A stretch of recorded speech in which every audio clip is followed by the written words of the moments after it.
is one of the most powerful tools. And then I like to go to Reddit sometimes. Like before I wanted to hire a therapist, I went to Reddit and I found a forum for people who had been through the same type of traumatic experience that I was in. Because when you can talk to other people about your experience, especially people online that don't know you, in a safe forum, you can understand that your experience isn't unique, right? And really just having somebody else have that same feeling and knowing that, hey, I'm not alone in this feeling and in this pain will really help you. And then something that helps me is the pain and suffering that you feel and the trauma that you're going through that's holding you back in your life isn't always going to be this way for you.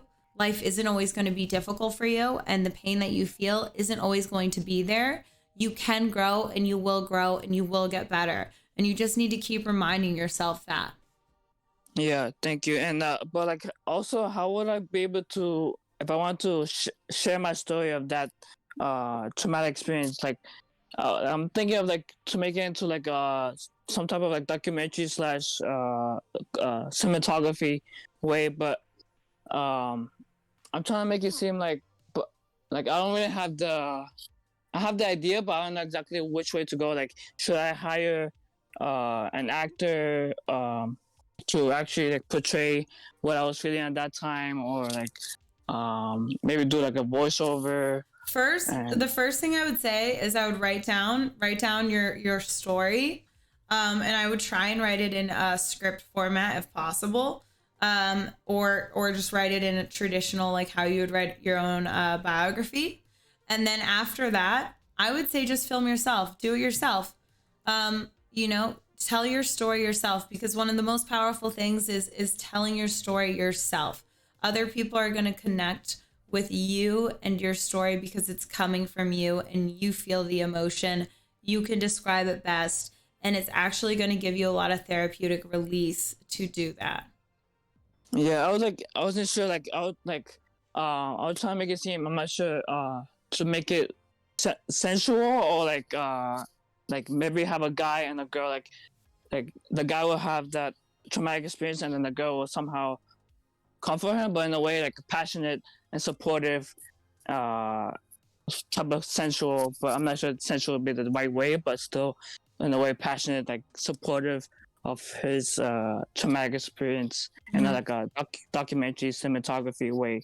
Yeah. So I think before you even do that though, you need to get past all of these emotions you're harboring. So before you know, like that was my advice on how to do it. But before you actually do it, you need to get healthy and you need to get past the traumatic experiences, because you can't direct and you can't create until you move past and you grow past these things. And it might take you a long time. It might not. So who knows? But I would definitely, I would work on yourself first. That's the most important thing you can do. yeah, and also I was the one yesterday on your stream that I said that You got the background role. yeah. Yeah, So of they course. I remember you. I'm very proud of you. I told you, I'm so proud of you. And I'm excited yeah that you have been getting these acting roles. And I really think, like, listen, man, if you're saying you're going through traumatic experiences, but you're still going out and you're getting acting roles and you've got two of them and you're pushing through that nervousness of being on camera, you're already killing it. And remember to be kind to yourself. Remember to praise yourself for doing those two things. Like, you're already killing it. If you can go out there and you can act while having all of this trauma and pain that you're holding on to, then you are strong enough to get past that. So really just like give yourself a hug. It sounds silly, but giving yourself a hug and giving yourself kindness and love and ease is going to go a long way for you. yeah. I just want to be like kind of be like, I don't want to be famous, but I want to be like well known in a respectful way, and like kind of be like put my name out there in a way as much as possible.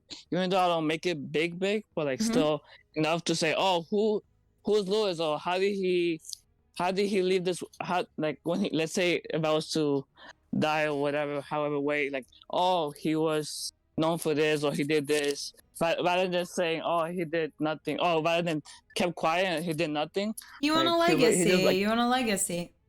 yeah. Listen, it's gonna happen for you. I think it will happen for you. You said you wanted to act. You got 2 roles. Like you're a strong person, and you're gonna get through it. And trust me, like I said, get healthy, and then document your story. Even if it's, hey, you find a therapist that'll let you record some of your sessions, document that and put that in a mashup, and then put it on YouTube, because not only are you going to get through it, but you're going to help a lot of people get through it by sharing it with the world. Yeah, and like it's like a quote from Anakin Skywalker when he says, "I want more, but I know I shouldn't." Yeah. Yeah. I love that though. But Yeah. man, just remember, like, you're already killing it. You're a strong person. Give yourself a hug. You're doing great. Thank you. Thank you so Yeah. much. No problem. Thank you for calling. Yeah, thank you. All right. Have a good night. You too. Bye. Bye. All right.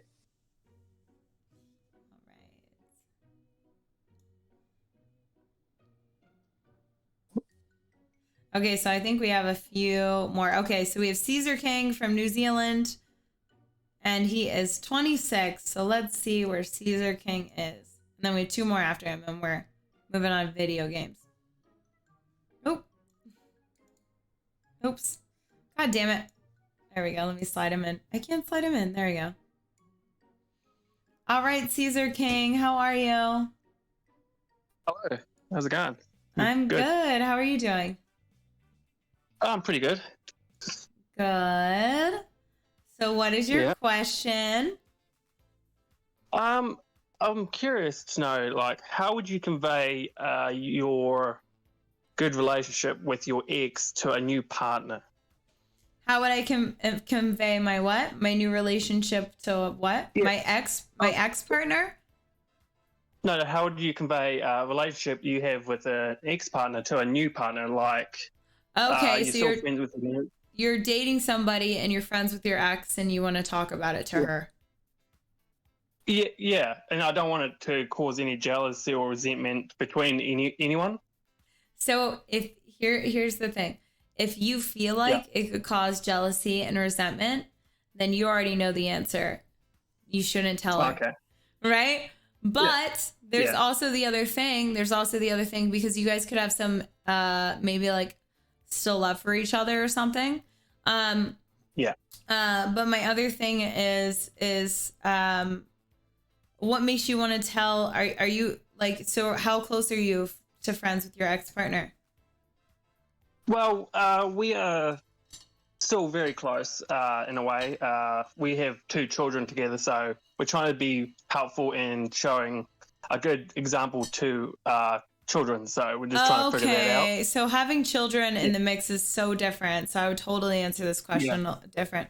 I mean, I think just how long, can I ask how long you've been apart from each other? A couple of months now. A couple months. But we were in a relationship for about 10 years. Okay.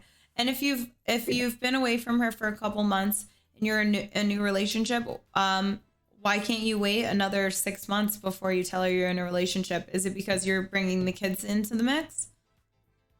Well, I'm just trying to like have an idea on how I would go about it without Causing drama. jumping it on her.